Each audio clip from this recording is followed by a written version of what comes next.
জেরুজালেমে অবস্থিত পবিত্র আল-আকসা মসজিদে রমজানের প্রথম জুমার নামাজ আদায় করতে মুসল্লিদের ঢল নামে। শুক্রবার ইসরায়েলি বাহিনীর কড়া নিরাপত্তার মধ্যেই এই নামাজে অংশ নেন ফিলিস্তিনি সহ প্রায় ৮০,০০০ মানুষ। গত বছরের অক্টোবরে ইসরায়েল ও হামাসের মধ্যে তথাকথিত যুদ্ধবিরতি চুক্তি কার্যকর হওয়ার পর আল-আকসায় প্রথমবারের মতো জুমার নামাজ অনুষ্ঠিত হয়।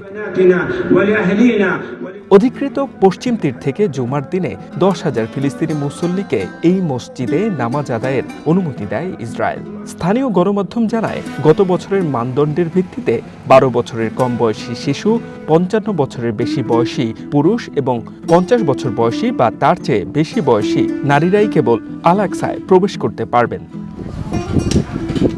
তবে ইসরায়েলি সামরিক বাহিনীর কঠোর তল্লাশির মধ্যে সকাল থেকে কালান্দিয়া চেকপয়েন্ট দিয়ে মাত্র ২,০০০ ফিলিস্তিনি জেরুজালেমে প্রবেশ করতে পেরেছেন বলে জানায় স্থানীয় গণমাধ্যম। এদিকে এবছর রমজানের প্রথম জুমার নামাজে মক্কার গ্র্যান্ড মসজিদে মুসল্লিদের ভিড় ছিল চোখে পড়ার মতো। মাহে রমজানের প্রথম জুমার নামাজ বিশেষভাবে তাৎপর্যপূর্ণ বলে বিবেচিত হয় মুসলমানদের কাছে, আর তাই বিশ্বের বিভিন্ন প্রান্ত থেকে এখানে ইবাদত করতে আসেন মুসল্লিরা। I'm standing with the Ummah and while performing a tawaf here I feel like it's very beautiful. আমি অনুভূতি প্রকাশের কোনো ভাষা খুঁজে পাচ্ছি না। আমি আল্লাহর কাছে শুকরিয়া আদায় করি, তিনি তার পবিত্র ঘর কাবা তাওয়াফ করার সুযোগ করে দিয়েছেন। এতে আমি খুব আনন্দিত। People from Gaza in our duas.